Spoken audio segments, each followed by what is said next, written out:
A Grand Rapids artist is combining paint with music to create a unique experience centered around a universal topic called the Trauma Project. We have News 8 photojournalist Cameron James giving us a look at that. Trauma has many faces.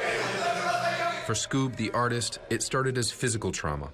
A slip at work causing 3 herniated discs, which sent his life into a spiral. It really messed me up mentally that I had to go on my own journey as an individual dealing with trauma. It's like, how do I get out of this, this dark space? I felt like I was in a dark void. From that void, Scoob reinvigorated a passion for painting. The way I use a paintbrush is that it's liberation for my soul.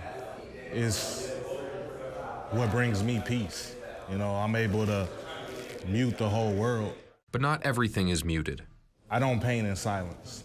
Man, sometimes I listen to classical music. It guides my soul as I'm painting, is that all my emotions is through the brush. And it's because I'm being influenced by music. Which hatched an idea to combine the two. I knew that I couldn't tell my story, because not everybody's gonna relate to me. But I wanted to unify a community to where you have different stories. So it's like, I'm not the only one. You not the only one, that there are actual people around you that's going through the same thing. 16 paintings, each accompanied by a performing artist to take viewers on a journey from the depths of despair to hope and resilience. Each musician was given a general theme centered around trauma and challenged to create an original song. It's a project rooted in collaboration, bringing together more than 20 Grand Rapids-based artists. One of the things I discuss is the trauma of watching domestic violence. The trauma of having a dysfunctional, family. How that emotionally affected me as I got older and I didn't realize it. Mine was a rose that grew from the concrete. So it was just about overcoming, obstacles, overcoming trauma, expecting the best out of yourself, just making it from nothing. And we're talking about music that does not degrade our people. We are not calling men and women out of their names. We're not sitting here promoting violence. The point of this project is to bring awareness to mental health, empower the people, and spark conversation. This is all about growth. Welcome to a renewed Detroit, Michigan. Motor City has always been innovative, but downtown hasn't always been. Decades of decay and neglect in Detroit. A shiny new Ford Field finally got to host the Super Bowl in 2006, kicking off a new era for the city. It forced a transformation. An extreme makeover, years in the making. Very excited to see all those people downtown and get the whole world to see Detroit maybe in a different way than what they perceive right now. Motown isn't just for the engines running through this city. Its music has always kept these streets alive.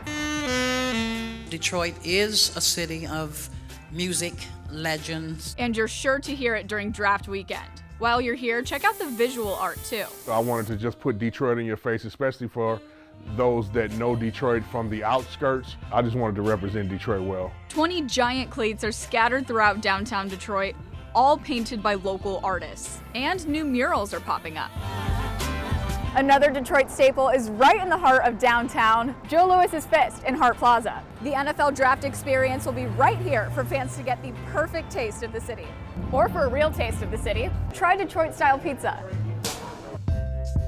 Walk off all that pizza to Campus Martius Park, where the NFL draft stages and where dreams are going to come true. The first day that people could register for it, we had almost 100,000 people sign up, which is 2.5 times what signed up the first day in Kansas City. So I think it's going to be a raucous downtown environment. I think it's going to be dynamite for the city. So you better get to Detroit because you're on the clock. Friends and frequenters of the Woodlawn Cemetery here shocked at a brazen act of vandalism playing out, according to an eyewitness, in broad daylight Thursday evening. Everyone we've spoken to here at the cemetery today describing it as a place of community and fellowship where family can visit and remember their loved ones alongside neighbors, taking in the serene scenery on nightly walks, making this alleged act of vandalism all the more devastating.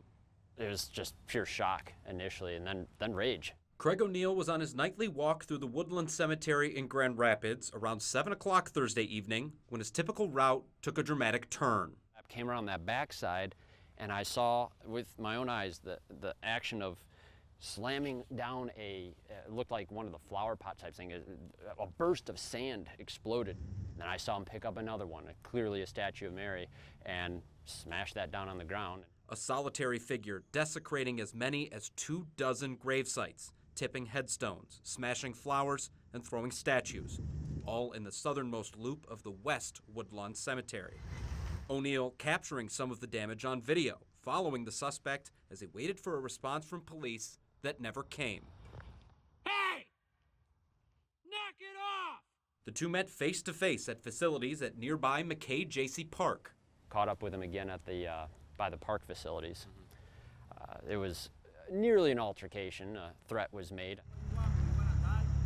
No. These headstones and monuments represent invaluable tributes to lives lived and cut short, and hundreds, sometimes thousands of dollars in investment, destroyed alongside a cultivated sense of community.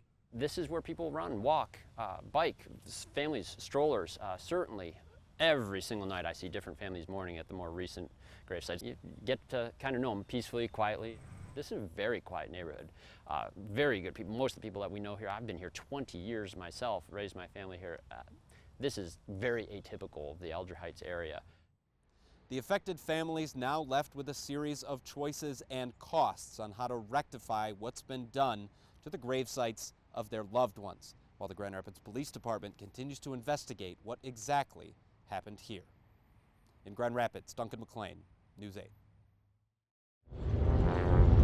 The airspace over Muskegon is particularly active this weekend, matched only by the excitement on the ground. I'm just delighted to be out. This is our third show of the year. My first time here. The Wings Over Muskegon Air Show has been an annual tradition for people like Gerald Colber, who is celebrating his 100th birthday on Sunday. My family is so gracious and helpful and bringing me places to do things. I'm blessed indeed. Others like Carmen Gill are experiencing things for the first time. Didn't realize how huge they were until I stand, right next to one. Major infrastructure upgrades are on the way for Muskegon County Airport, which means next year's show is being put on pause. It's a little frustrating to me that I won't have an air show to see here, but I'm also very happy to see this airfield being kept going. It's very important to me to have these smaller runways, places that I can have air shows nearby. It's important to keep airports up and running, infrastructure up and running. I'll take that above a fun show. And so a weekend of fun barrels on. I'm going in the helicopter, and my heart's racing right now. Building excitement for 2026. I'll be ready for the year after, every year, as long as I have it. In Muskegon, Cameron James, News 8.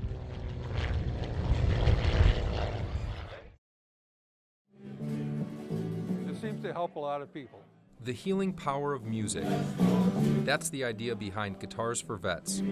The main purpose of it is to give these guys a chance to learn the guitar, and if it helps them cope. Some tell me this is the high point of their week to come and sing along. Every Wednesday, Curvan and other veterans meet at the American Legion Boat and Canoe Club.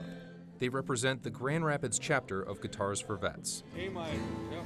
It's a national nonprofit that started in Milwaukee in 2007 and has quickly grown to over 130 chapters nationwide. The idea, free guitars and free lessons for any veteran willing to try.